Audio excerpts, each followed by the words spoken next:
ഋഷി ജ്യോതികുമാർ ചാമക്കാല ഒന്ന് ഗുരുതരമായ ആരോപണമാണ് ഉയർന്നിരിക്കുന്നത്. സ്വാഭാവികമായും നിങ്ങൾക്ക് മറുപടി ഉണ്ടാവും, അത് പറയുകയും ചെയ്യാം. ഒരു തെരഞ്ഞെടുപ്പ് ഘട്ടമാണ്. അപ്പോൾ രണ്ട് കൂട്ടരുടെയും വിജയ സാധ്യതകളെ ബാധിക്കാത്ത വിധത്തിൽ സ്വാഭാവികമായി യഥാർത്ഥത്തിലുള്ള കാര്യങ്ങൾ പുറത്തേക്ക് വരണമല്ലോ. ഇപ്പോൾ ശൈലജ ടീച്ചറെ പോലെ ഒരാൾ വളരെ വൈകാരികമായി ഈ വിഷയം ഉന്നയിക്കുന്നത് നാടകമാണ് എന്ന് പറയുന്നത് എങ്ങനെ ശരിയാവും? അങ്ങനെ ബോധ്യമില്ലാത്ത ഒരു കാര്യത്തിൽ അങ്ങനെ പെരുമാറുന്ന ആളാണോ അവർ? ഇന്ന് പ്രതിപക്ഷ നേതാവ് പറഞ്ഞത് PR ഏജൻസികളെ വെച്ച് വൈകാരിക പ്രകടനം നടത്തി നുണബോംബ് പൊട്ടിക്കുകയാണ് എന്നുള്ളതാണ്. അപ്പോൾ ഒരാൾ നേരിട്ടുള്ള ട്രോമ അവർ തുറന്നു പറയുന്നതിനെ നുണബോംബ് എന്നൊക്കെ പറയുന്നത് ഇൻസെൻസിറ്റീവ് അല്ലേ?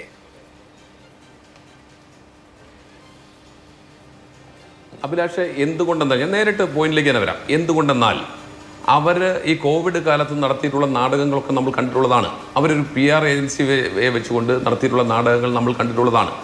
അതിനുശേഷം അവരെ സംബന്ധിച്ച് കോവിഡ് കാലത്ത് നടത്തിയിട്ടുള്ള അഴിമതിയെ സംബന്ധിച്ച് സംസാരിക്കുന്ന തെളിവുകൾ ഇപ്പോൾ ലോകായുക്തയുടെ മുന്നിലുണ്ട്. അതിനെതിരായി അവർ ഹൈക്കോടതിയിൽ പോയിട്ട് പോലും നടക്കാതെ അത് ക്യാൻസലാകാതിരിക്കുകയും അഥവാ കേസ് തള്ളാതിരിക്കുകയും ഇപ്പോൾ ആ കേസ് നടന്നുകൊണ്ടിരിക്കുകയാണ്.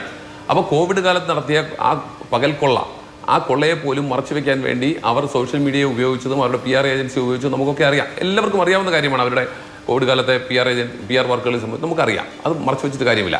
ഇവിടെ നോക്കൂ, അവിടെ വടകര നിയോജകമണ്ഡലത്തിൽ ബോംബ് പൊട്ടി ഒരാൾ മരണപ്പെട്ടു. CPM അവിടെ ബോംബ് നിർമ്മിക്കുന്നു, അവിടെ കലാപ ആഹ്വാനം നടത്തുന്നു എന്നതൊക്കെ നമ്മൾ ചർച്ച ചെയ്തുകൊണ്ടിരിക്കുമ്പോൾ അതിൽ നിന്നെല്ലാം രക്ഷ നേടാൻ തൻ്റെ പരാജയം, ഒരു വെളിപ്പാടകലെ തൻ്റെ പരാജയം അടുത്തെത്തി നിൽക്കുന്നു എന്ന് കണ്ടപ്പോൾ മറ്റൊരു PR ഏജൻസിയുടെ പിൻബലത്തോടുകൂടി ഇത്തരത്തിലുള്ള അഭ്യാസങ്ങളുമായി രംഗത്ത് വന്നിരിക്കുകയാണ്. ഞങ്ങളെ സംബന്ധിച്ച് വളരെ PR ഏജൻസികളെ ഉപയോഗിക്കുന്നത് തെറ്റൊന്നുമില്ല. അവർ ഉപയോഗിച്ചിട്ടുണ്ടെങ്കിൽ ഒരു വനിത എനിക്ക് ഇങ്ങനെ ഒരു അനീതി നേരിട്ടു എന്ന് പറയുമ്പോൾ അതിനെ ഒരു തെളിവുമില്ലാതെ ഇത് നാടകമാണ്, ഇത് അഭ്യാസമാണെന്ന് റദ്ദാക്കി കളയുന്നത് എങ്ങനെയാണ്? അത് ശരിയായ രാഷ്ട്രീയമല്ല.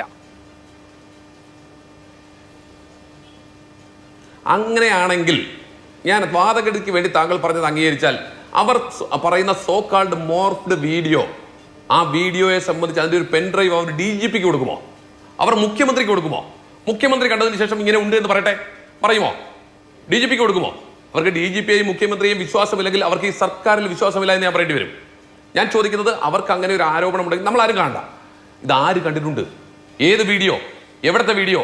ആരുണ്ടാക്കിയ വീഡിയോ? എവിടെ പ്രസിദ്ധീകരിച്ച വീഡിയോ? ഏത് സോഷ്യൽ മീഡിയ ഹാൻഡിലാണ് വന്നിട്ടുള്ളത്? അതിനെക്കുറിച്ച് പറയണ്ടേ? അതിനെക്കുറിച്ചൊരു വാക്കെങ്കിലും പറയണ്ടേ? അവർ കൊടുത്ത പരാതി എൻ്റെ കൈവശമുണ്ട്. DGPക്ക് കഴിഞ്ഞ 25-ാം തീയതി അവർ കൊടുത്തല്ലോ പരാതി. എന്തേ ഇതുവരെ CPMന്റെ നേതൃത്വത്തിലുള്ള ശ്രീ പിണറായി വിജയൻ ആഭ്യന്തര വകുപ്പ് ഭരിക്കുമ്പോൾ ഈ സംസ്ഥാനത്ത് ഏറ്റവും മുതിർന്ന ഒരു നേതാവ്, അദ്ദേഹത്തിന്റെ സഹപ്രവർത്തകയായിരിക്കുന്ന ഈ ശൈലജ ടീച്ചർ കൊടുത്ത ഒരു പരാതി, ആ പരാതിയിന്മേൽ ഒരു നടപടിയും ഉണ്ടാകുന്നില്ല എങ്കിൽ പിന്നെ സാധാരണക്കാരന് എങ്ങനെ നീതി കിട്ടും? അവിടെ സ്വാഭാവികമായി അത്തരത്തിലുള്ള ചോദ്യം വരില്ലേ? അതോ മുഖ്യമന്ത്രിയും കൂട്ടരും അറിഞ്ഞുകൊണ്ട് ഈ പറയുന്ന ശൈലജ ടീച്ചറുടെ പരാതി മുക്കുകയാണോ? അപ്പോൾ സംസ്ഥാനത്തിന്റെ ആഭ്യന്തര വകുപ്പ് സമ്പൂർണ്ണമായ പരാജയമാണെന്ന് മുഖ്യമന്ത്രിയുടെ സഹപ്രവർത്തക, മുൻ ക്യാബിനറ്റിലെ മന്ത്രിയായിരുന്നയാൾ, കഴിഞ്ഞ ക്യാബിനറ്റിലെ മന്ത്രിയായിരുന്നയാൾ തന്നെ പരസ്യമായി സംവദിക്കുകയും പരസ്യമായി മാധ്യമങ്ങളോട് പറയേണ്ടി വരികയും ഉണ്ടാകുന്ന സാഹചര്യം.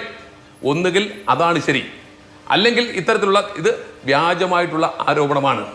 ഇത് രണ്ടിലൊന്നും സംഭവിക്കണം. ഇനി ഞാൻ വസ്തുക്കളിലേക്ക് വരാം. ഞങ്ങളെ സംബന്ധിച്ച് ഇത്തരത്തിൽ ആരെയും, അത് സ്ത്രീയാകട്ടെ പുരുഷനാകട്ടെ, അനാവശ്യമായി സൈബർ ബുള്ളിങ്ങിന് വിധേയമാക്കാൻ പാടില്ല. ഞങ്ങൾക്ക് അതിലൊരു തടസ്സവുമില്ല.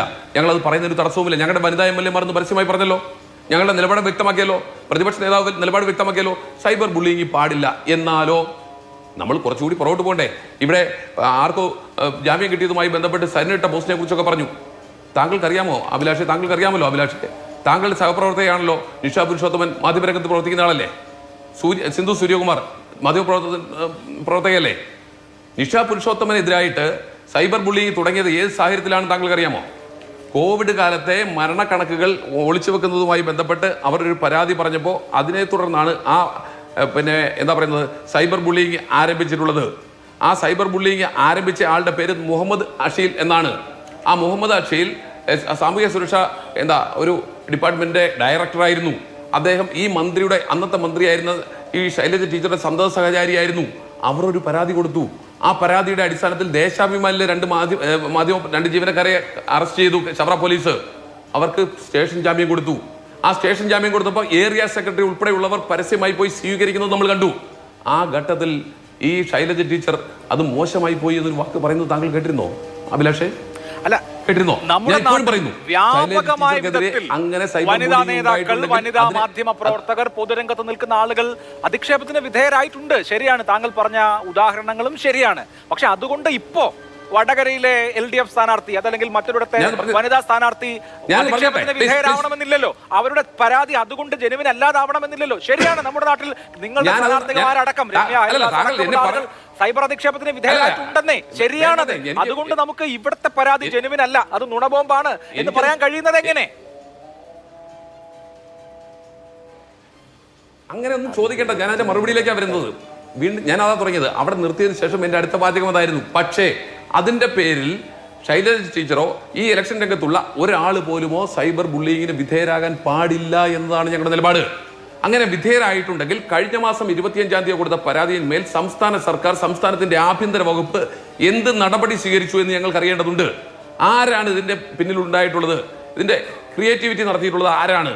ഇത് ആരാണ് ഇത് സ്പ്രെഡ് ചെയ്തിട്ടുള്ളത്? സോഷ്യൽ മീഡിയ പ്ലാറ്റ്ഫോമുകളിലേക്ക്, സോഷ്യൽ മീഡിയ ഹാൻഡിലുകളിലേക്ക് ആരാണ് വിട്ടിട്ടുള്ളത്? ഇത് കണ്ടെത്തുന്നതിന് വലിയ തടസ്സം നിയമ പരിജ്ഞാനം ഇപ്പോൾ ഉണ്ടല്ലോ, നമ്മുടെ സൈബർ വിജ്ഞാനം ഉണ്ടല്ലോ. പോകല്ലേ, ഞാനൊന്ന് പറഞ്ഞു തന്നോട്ടെ. അപ്പോൾ അവിടെ കൊണ്ട് അവസാനിക്കുന്നില്ല. ഞാൻ പറഞ്ഞു വന്നത് ഒരു മാധ്യമ പ്രവർത്തകരെ കുറിച്ച് മാത്രമാണ്. സിന്ധു സൂര്യകുമാറിനെ കുറിച്ച് ഞാൻ പറഞ്ഞു. ഞാനും ചോദിക്കട്ടെ, അതുപോലെ എത്രയോ കേസുകൾ വനിതാ നേതാക്കന്മാരെ പരസ്യമായി ആക്ഷേപിച്ച ഞാൻ ഈ ശൈലജ ടീച്ചറെ കുറിച്ച് തന്നെ സംസാരിക്കുന്നത്. സിന്ധു ജോയിക്കെതിരായി നമ്മുടെ മുൻ മുഖ്യമന്ത്രി ശ്രീ VS അച്യുതാനന്ദൻ നടത്തിയിട്ടുള്ള അധിക്ഷേപം എനിക്കിവിടെ പറയാൻ എൻ്റെ വാക്കുകൾ എന്നെ അനുവദിക്കില്ല. അത്രയ്ക്ക് ഹീനകരമായ വാക്കുകൾ ഉപയോഗിച്ചിട്ടുണ്ട് അല്ലേ? അതുപോലെ തന്നെ ലതിക സുഭാഷിനെതിരായിട്ട് വളരെ മോശപ്പെട്ട വാക്കുകൾ ഉപയോഗിച്ച് സംസാരിച്ചിട്ടുണ്ട്. അന്ന് ഈ ശൈലജ ടീച്ചർ ഇത് ശരിയല്ല എന്ന് പറഞ്ഞിട്ടുണ്ടോ അഭിലാഷേ? അതുകൊണ്ട് ഇതാകണമെന്ന് ഞാൻ പറയുന്നില്ല, ഒരിക്കലും പാടില്ല. വീണ്ടും ഞാൻ പറയുന്നു, ഒരിക്കലും പാടില്ല. ഇനി ഞാൻ ചോദിക്കട്ടെ, KK രമ ഇവിടെ വടകരയിലല്ലേ ഇലക്ഷൻ നടക്കുന്നത്? വടകരയുമായി ചുറ്റിപ്പറ്റി ഉള്ള തെരഞ്ഞെടുപ്പ് നടക്കുമ്പോൾ സ്വാഭാവികമായും KK രമയുടെയും TP ചന്ദ്രസേനയുടെയും പേരുകൾ നമ്മൾ ചർച്ച ചെയ്യപ്പെടും. KK രമയെ കേരളത്തിന്റെ നിയമസഭയിൽ എങ്ങനെയാണ് ആക്ഷേപിച്ചിട്ടുള്ളത്? അവരെ ആസ്ഥാന വിധവ എന്ന് ആക്ഷേപിച്ചിട്ടുള്ളത് താങ്കൾക്ക് ഓർമ്മയുണ്ടോ? അവരുടെ വൈദവ്യത്തെക്കുറിച്ച് അവരുടെ വിധിയാണ് എന്ന് പറഞ്ഞത് താങ്കൾക്ക് ഓർമ്മയുണ്ടോ? പറഞ്ഞയാളുടെ പേര് MM മണി എന്നാണ്. ആ ഘട്ടത്തിൽ നിയമസഭയിൽ ഉണ്ടായിരുന്ന ആളാണ് ശൈലജ. അവർ പറഞ്ഞിട്ടുണ്ടോ അത് മോശമായി പോയി എന്ന്? വീണ്ടും ഞാൻ പറയുന്നു, ശൈലജയ്ക്കെതിരെ സൈബർ ബുള്ളിങ് ഞങ്ങൾ അംഗീകരിക്കുന്നില്ല. ഇനി ഞാൻ ചോദിക്കട്ടെ, പെമ്പിളെ ഒരുമൈ നമ്മൾ കേരളത്തിലുള്ള ഏറ്റവും വലിയ ചരിത്ര സമരമാണ്. ആ സമരത്തിന്റെ സമര നായികമാരെ എങ്ങനെയാണ് MM മണി വിശേഷിപ്പിച്ചിട്ടുള്ളത്? വീണ്ടും ഞാൻ ആവർത്തിക്കുന്നു, ശൈലജയ്ക്കെതിരായിട്ടുള്ള സൈബർ ബുള്ളിങ് ഞങ്ങൾ അംഗീകരിക്കുന്നില്ല. ഒരു പ്രിൻസിപ്പൽ, ആ പ്രിൻസിപ്പലിനെതിരെ MM മണി നടത്തിയത് എന്താണ്? അവർക്ക് കഥ അടച്ചിട്ടത് മറ്റേ പണിയാണെന്നാണ് പറഞ്ഞത് അല്ലെ? അന്ന് ഈ അങ്ങനെയുള്ള ഘട്ടങ്ങളിലൊക്കെ പൂർണ്ണമായ നിലയിൽ അപലപിക്കപ്പെടണം എന്നുള്ളതാണ്. മഹാരാജാസ് സ്കൂളിലെ ഇതൊക്കെ ഉണ്ടായിട്ടുണ്ട്. അത് ഇനി ഉണ്ടാവാതിരിക്കാൻ എന്ത് ചെയ്യണം എന്നുള്ളതാണല്ലോ പ്രധാനപ്പെട്ട കാര്യം. കസേര കത്തിക്കുന്ന സാഹചര്യം ഉണ്ടായി. അന്ന് ഇതിനെ കുറിച്ച് പറഞ്ഞിരുന്നോ?